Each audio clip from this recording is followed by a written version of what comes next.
Hello दोस्तों, सफल होगी तेरी आराधना। इस सीरियल के आज के एपिसोड में हम जानेंगे चंदा अब जान चुकी है कि देविका कोई प्रेग्नेंट नहीं है। अब चंदा सबको बताना चाहती है कि देविका कोई प्रेग्नेंट वगैरह नहीं है, वो हम सबको उल्लू बना रही है। तब देविका बहुत डर जाती है और उसे पता चलता है कि अब उसका खेल खत्म होने वाला है। जब चंदा सबको सच बताने के लिए भाग रही होती है, तभी देविका वहां आकर उसके सर पर जोर से डंडा मारती है। सर पर चोट लगने के कारण चंदा वही बेहोश होती है। देविका जब नीचे देखती है तो सारे लोग शिवरात्रि की पूजा में व्यस्त होते हैं। देविका अब इसी चीज का फायदा उठाती है और चंदा को घसीटकर उसके रूम में लेके जाती है।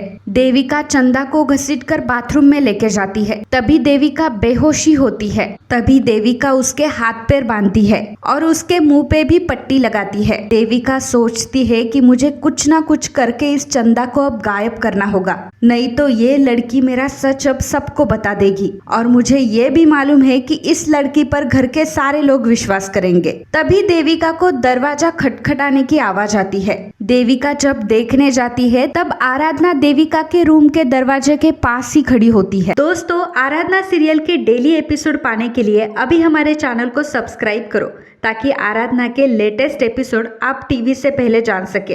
देविका तब आराधना से कहती है कि तुम्हारी हिम्मत कैसे हुई मेरे रूम में आने की। तब आराधना भी देविका को जवाब देती है कि देविका, मैं तुम्हारे रूम में नहीं आई तो तुम्हारे रूम के बाहर ही अभी तक खड़ी हूँ। मैं सिर्फ तुम्हें शिवरात्रि का प्रसाद देने आई थी। देविका हंसती है और कहती है कि तुम और मुझे प्रसाद देने आई थी, जरूर तूने इस प्रसाद में कुछ ना कुछ तो मिलाया है। आराधना कहती है कि देविका, मैं तुम्हारी तरह नीच तो नहीं हूँ कि मैं ऐसे काम करूंगी, और वैसे भी मैं यहाँ तुम्हारे लिए नहीं आई थी। तुम्हारे पेट में जो भारद्वाज का वंश है उसे भगवान का प्रसाद मिले, उसे भगवान का आशीर्वाद मिले, इसलिए मैं तुम्हें प्रसाद देने आई थी। तब देविका प्रसाद लेती है और आराधना से कहती है कि अब तो तूने प्रसाद दिया है ना, अब तुम जा सकती हो। आराधना वहां से जाती है। तभी उसे बाथरूम से कुछ आवाजें आती है। होता यह है कि चंदा अब होश में आती है और खुद को छुड़ाने के लिए वो हाथ पैर मारने लगती है और तभी पास में रखा हुआ सामान गिर जाता है और उसके गिरने की आवाज बाहर तक आती है।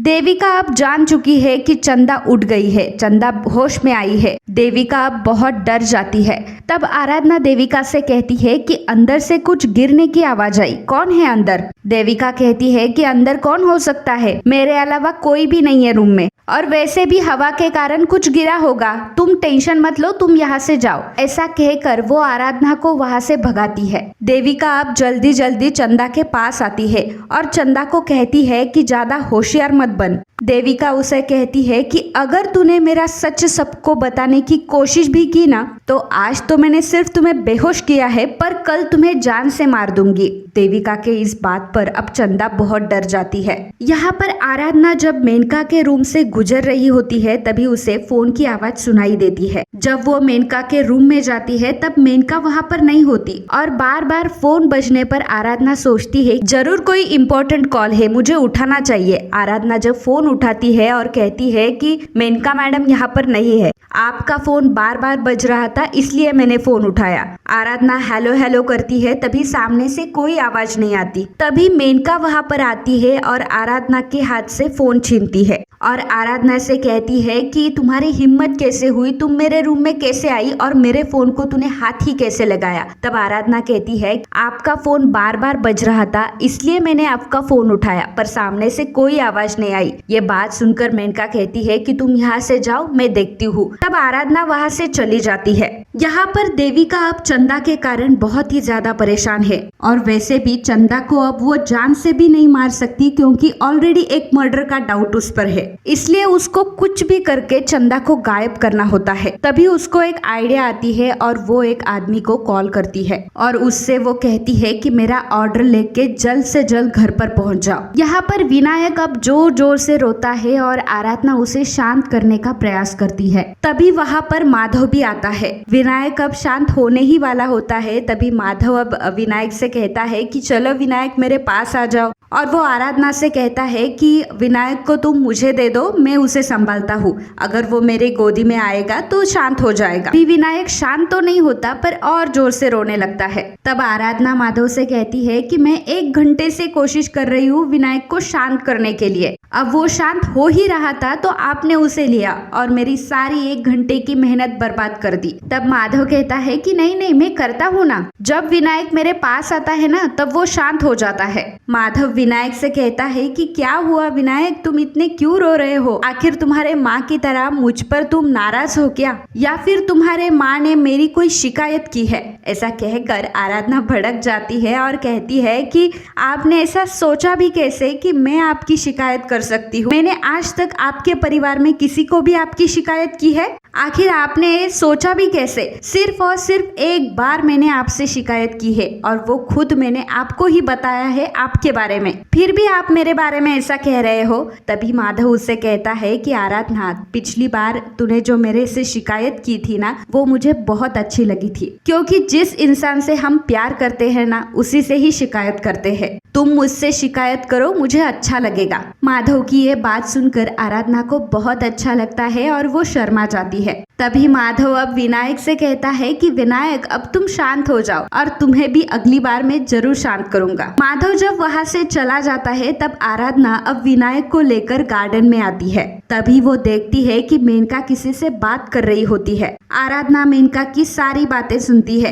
मेनका किसी से कहती है कि मैं तुम्हारी हर एक मदद करूंगी, पर तुम मुझे ऐसे कभी भी कॉल मत करना। अच्छा हुआ कि जब आराधना ने तुम्हारा कॉल उठाया तो उसे कोई शक नहीं हुआ, नहीं तो आज बहुत बुरा होता। और आज शाम 8 बजे मैं तुम्हें मिलने आऊंगी। ऐसा कहकर मेनका फोन रखती है। आराधना ये सारी बातें सुनती है और कहती है कि मेनका मैडम ऐसे अकेले में क्यों बात कर रही है? इसका मतलब मैंने जब मेनका मैडम का कॉल उठाया था और सामने से कोई आवाज नहीं आ रही थी, तो सामने वाला जो भी कोई इंसान था वो मुझे जानता था, पर मेनका मैडम ने मुझे क्यों बताया कि वो रॉन्ग नंबर था? आराधना को अब मेनका पर डाउट होता है, पर वो सोचती है कि पर मुझे ऐसा लगता है कि मेनका मैडम कोई ना कोई तो खतरे में जरूर है। यहाँ पर हम देखते हैं कि देविका ने बहुत ही बड़ा फ्रिज मंगवाया है। ये देखकर दादी अब देविका से कहती है कि देविका, आखिर तूने इतना बड़ा फ्रिज क्यों मंगवाया? तब देविका कहती है कि दादी, अब वैसे भी गर्मी शुरू होने वाली है और हमारा जो एक फ्रिज है वो हमारे लिए काफी नहीं है,